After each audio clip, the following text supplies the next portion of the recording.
Such peak experiences, as they're called by Abraham Maslow, very well-known psychiatrist, in which the being loses the sense of individuality and experiences a oneness with all, can be experienced through meditation, through prayer, through dance, through creative activity, in orgasm, in sexual orgasm, in nature. Any experience in which the mind stops. Because the mind is the reason we are not experiencing this transcendental state. It's transcending time and space, you see. And in that moment, the sense of separateness from the world around us disappears, and we experience this unity and this ecstasy. Okay? So this is the fifth insight, and the idea is that we can develop this through daily meditation, through daily prayer, through dance, through creative activity, through contact with nature, so that we are filling ourselves with this energy, feeling full, so that we can free ourselves from these games of trying to prove who is right and who is going to control and getting affirmation from other people. It doesn't end. It never ends. You know, we can have someone affirm us 1,000 times and we'll still say, "Do you love me?" We may never say it. We'll test his love. We'll do all kinds of strange things, because we'll never say, "I need to know if you love me," because that would be demeaning, you see. So we'll play various games to see, does he care? Doesn't he care? Am I important? Am I not important? It's very tiring for us and extremely tiring for the others, for this continual process of affirmation. That brings us to the sixth insight, which has to do with clearing the past.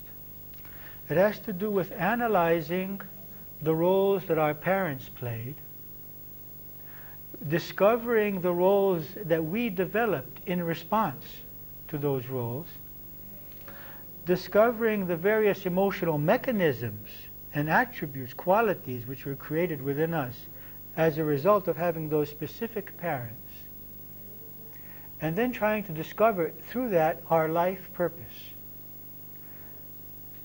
Now, the life purpose has to do with two basic aspects. What have I come to learn? What have I come to do? What have I come to create, to offer to this planet before leaving it again? So we come to this planet to learn and to create, and then we leave it. So the sixth insight has to do with investigating this. What were my parents like? What was my parents' motives in life? What were their goals in life? What were their weaknesses in life? What weaknesses did I take from them? What strengths did I take from them? What strengths did I take from their weaknesses? What strengths did I take from their strengths? And doing this full analysis and discovery. Which then brings us to the seventh insight, which is engaging the flow. Which means having discovered, or having discovered to some degree, what my lesson is at this point in my life, because a year from now it could be a different lesson, and what my purpose is at this point in my life, because in a year from now it could be a slightly different purpose, then I ask life to guide me towards fulfilling those two purposes, that is, learning the lesson and manifesting my life purpose, what I have to create, what I have to do. Now this is a process which has a lot to do with the first insight. Because what do we do here in the seventh insight? We form our life question. We say, my question in life at this point is, how can I get rid of this fear? Or should I do this to get rid of this fear, or this? Should I get married or not? Should I take this job or this job? Should I leave this job or stay in this job? Should I live in Greece or in England or in Sweden? It is, whenever these questions come up and we're not sure what direction we need to take in order to fulfill our life purpose, which is learning and creating, serving. We form the question. We can ask it in our meditation. We can ask it before we sleep at night. And then we watch for the coincidences. We watch for the answers, the dream, some conversation with somebody, an opportunity which suddenly appears. Oh, you can take this trip, you can do this job if you like. But there is a key which is given to us for following more intensely the answers, and that is to move towards what is beautiful. You will remember that in the book, he's driving along and he remembers this guidance. He doesn't know which path to take. And so there's two paths. So he looks at the one road, he looks at the other road, and he says, which road looks more beautiful to me at this moment? Which is more attractive to me? And he follows that. So that what he's saying here is that there is a subconscious mechanism which will make the road that we need to follow more beautiful, or the person that we need to contact more beautiful, or the situation. He will make someone suddenly very attractive to us because we have something to hear, to learn, to experience with this person. So following what is beautiful, what attracts us, is a part of the seventh insight. The eighth insight has to do with group energy. It has to do with the third insight, but in relationship to group. Now there are three groups which it addresses itself to. The first group is couples. The second is parents and children. And the third is any group which is seeking to do something together. It could be a project, it could be spiritual evolution. This group of us gathered here is a group in which we can employ the eighth insight. Now, as far as relationships go, the difference between codependency and co-commitment is explained. And it's explained that when there is a dependency, when I am with someone because I can't be happy if I'm not with them, that this is not constructive. This does not help the growth process because I become emotionally dependent, addicted, we could say, to this being, and I'm not able to receive energy from the universe because I am not present when I am not with this person or when I am not getting what I want from this person. And although around me there is this whole universe seeking to offer me this treasure of things, I cannot receive because I'm saying he doesn't love me, and I'm focused on what I'm not getting from this person. Or I'm focused on the fact that this person is not here, and so I can't enjoy the other people. Or I can't enjoy whatever else there is around me. So this kind of addictive relationship creates a lot of problems because we need to control. There is jealousy, there is fear, there are a lot of control games being played because we're very afraid that this person might become interested in someone else, may die, may do something else, may lose their interest in us. And so we need to continually play these games in order to ensure that they are with us forever. Because we can't bear the idea, we can't imagine happiness or security or self-worth without this person. So this kind of relationship is not suggested. What the author suggests is co-commitment relationships in which I know I can be well alone, but I love this person and I enjoy being with this person. I would not like to lose this person, but I know that I will overcome any pain which will come up and that I will continue to live my life creatively and happily. Okay? So I'm with this person not because I have to be, not because I can't stand the idea of not being, but because I choose to be. Now we'll discuss that more next time. As far as parents and children go, the eighth insight asks us to recognize that children are souls with their own inner guidance. And that the worst thing that we can do is destroy this inner guidance. And so that we must allow them to have responsibilities. We must allow them to make choices. And we must allow them to experience the consequences of those choices, both positive and negative. We must see them as adults and communicate with them as adults, as souls, with experience and with inner guidance. That very briefly is there's a lot more to be said about that, but we'll hit it another time.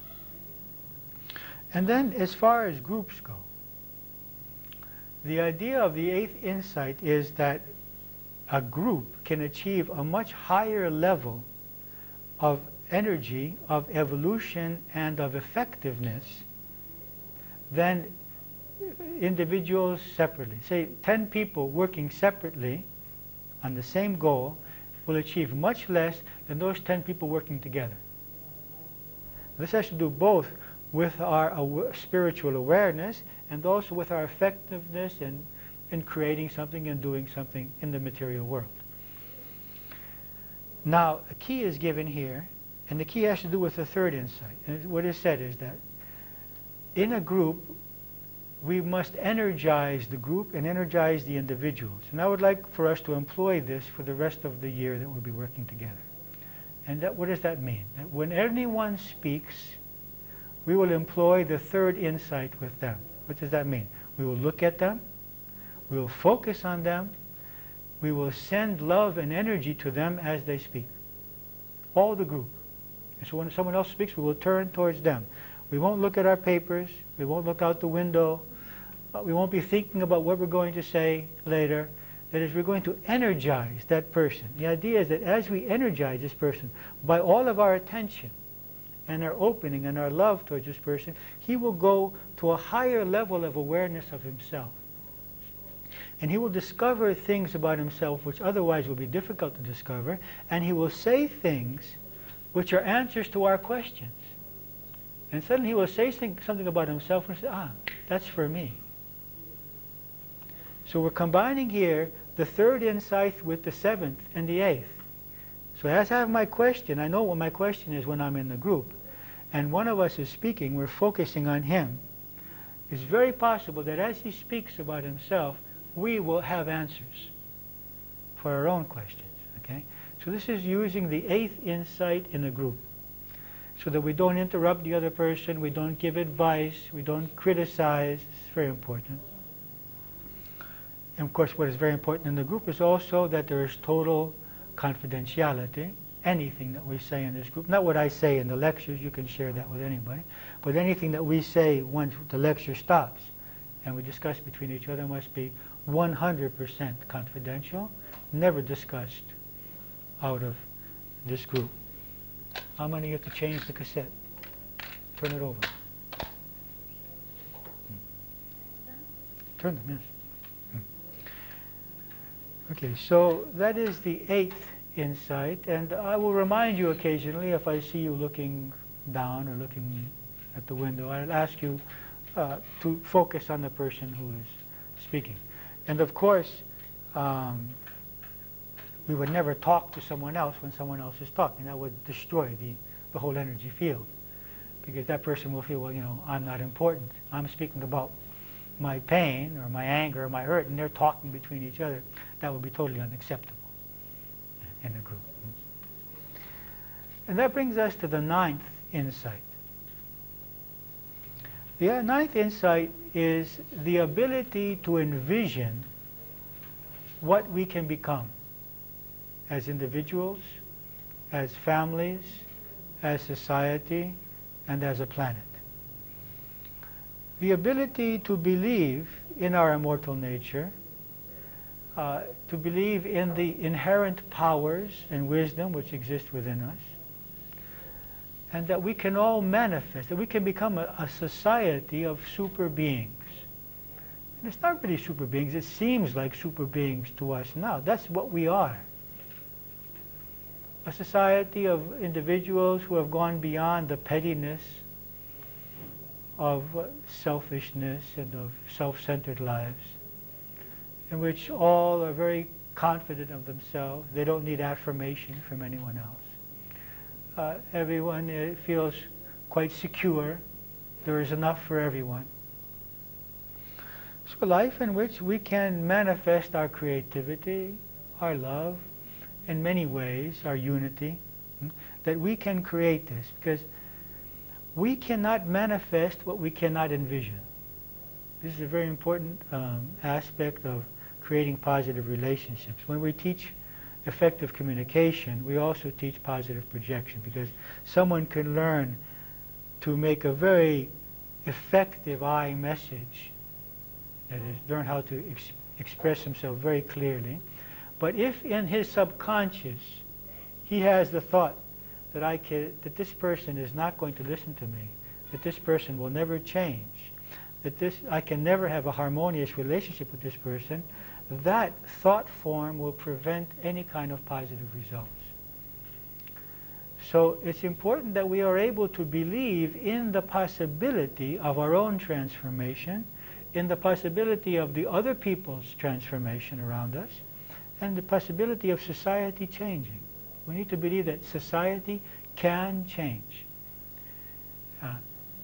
In this insight, because we do a seminar on this, which is a 14-week seminar, we also do a 7-day seminar in the summer, in which we work on the 9 insights.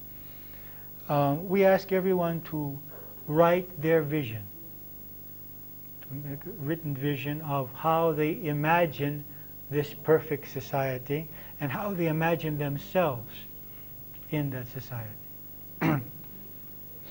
So those are the 9 insights.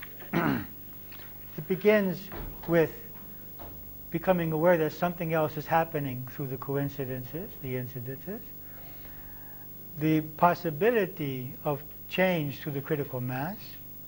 It moves on to the realization that I need to change my beliefs and discovering which beliefs I need to change. It goes on then to working with my energy level and increasing my energy level. It then goes on to realizing the games that I play and that I get engaged in with other people, how other people engage me into playing the victim or the intimidator or the interrogator. Then the realization that I can, through meditation, prayer, dance, creativity, have my own contact with this source of energy. Going on to investigate my past and clearing up the past, the 6th insight, with my parents. Moving on into investigating my life purpose and formulating daily my question concerning my life purpose. Realizing the importance of interdynamics in our personal love relationships with our children and in any group that we are. And then strengthening the vision of what we can become as individuals and as society. Now, this is a whole other seminar. And if you want, you can do it sometime either in Halandri or in the retreat center where we have it as a summer seminar. For today, we're just going to work on some basic questions which have to do with the first insight. And they are on page 26 of your self-knowledge workbook. Now, we have skipped many pages here which have to do with physical harmony.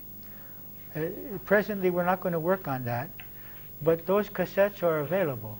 There are 5 video cassettes and acoustic cassettes, which, if you're interested, you can listen to and work with those first 25 pages, which have to do with your own physical harmony.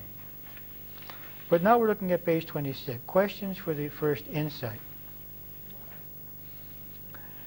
Let's move on to question 2, personal. My most important needs at this time of my life are. I'm going to give you some time to answer these questions now before we go into the group. My most important goals at this time of my life are. The problems which concern me most at this time of my life are. Okay? Those are the 3 questions that I would like to discuss today. For next time, because you may need time to think about this, coincidences which guided me consciously or unconsciously to my present or previous relationship partners. Where did you meet your partner, present or previous?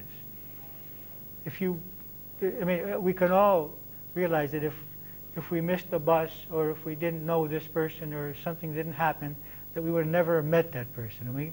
We can follow a whole series of coincidences concerning our work. concerning the places where we are living, house. And also, which is very interesting, the coincidences which have guided you to a spiritual path, or to this process, or here today. How did you find out about this seminar? 4 and 5 we will not discuss because we're not going to do that exercise. But for today, I'm most interested in working with question 2. Needs, goals, and problems. Okay, so before we break up, and I gave you time to answer those questions, and then we do our group, do you have any questions about what we said? Aloof. I didn't understand that word. Aloof means distant. Yes, distant. Apomakros. It means non-expressive. A person who wouldn't approach anybody, and if you go and approach him, he'll answer you perhaps politely, but shortly, not self-exposing, not expressing what he feels, what he needs. Yes. About seeing the past. Yes. You said that when you analyze parents' role, so that you know what's your role or mission. Does it mean that sisters and brothers in the same family might come to the same conclusion? They could, but they could also react completely differently. For example, one person experiencing an intimidator can become an intimidator. Another may become aloof and just withdraw. Another may become the victim. Yeah, but once they get out of these roles and they want to analyze their parents' roles, what they got, and in order to see what they are entitled to do, what they have, you know? Yeah. Does it mean that I might find that if I will do this with my sister, we go and sit and talk about it and get to the same conclusion? In many cases you will, but in some cases you might not. Because each soul is more or less sensitive to certain behaviors. I have seen many cases in which I have talked with brothers and sisters, and they experienced their parents differently. For one, the mother was the problem. For the other, the father was the problem. Or, the parents' behavior, of course, was similar, but the one child gave more importance to one behavior, whereas the other child gave more importance to another behavior, because they're already programmed before they're born. We come with a programming into this life. So it's very possible that there will be many common conclusions and observations, but also there may be different siblings may give different importance, and definitely also cultivate different ways of reacting. Other questions? Yes. Yeah, concerning this with coincidence, how long in the chain should we go back? Oh, this is just for you to see how coincidences work in your life. Go back as far as you like, because you may then discover how you are guided by understanding how coincidences. Maybe you get answers through dreams, whereas someone else gets them through people, someone else gets them through books. You see, so it'll be interesting to see how you get your messages. Any other questions? Three questions. The first one. They are more or less the same thing. There could be answers which are similar. They could be different. Could have other needs. Differently, maybe from a different point of view, but it's more or less the same. Yeah, could be. But for example, I could have certain goals, but something else may concern me more. Yeah. It could be similar. So you mean that concern would not be one of my goals to overcome this concern? It could be. Could be, but it may not have. Something may come to me as a goal and something else as a concern. Something else as a need.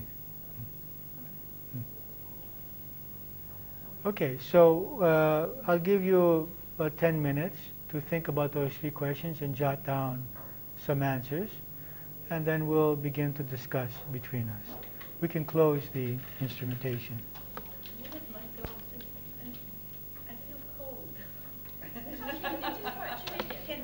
That's a pretty short-term goal, I think.